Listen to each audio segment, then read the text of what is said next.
ಪದಗಳಿಗೆ ಸಿಗದ ಗುಣದವಳು ಬರೆಯುವುದು ಹೀಗೆ ಇತಿಹಾಸ.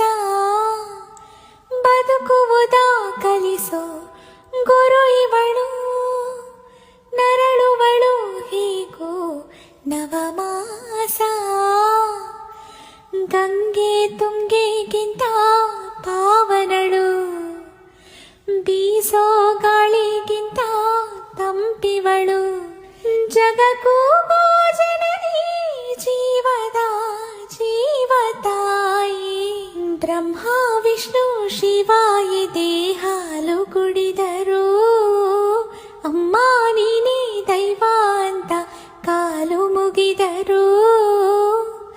ಬಾಳಿಗೆ ಒಂದೇ ಮನೆ, ಬಾಳಿಗೆ ಒಂದೇ ಕೊನೆ, ಭೂಮಿಗೆ ದೈವ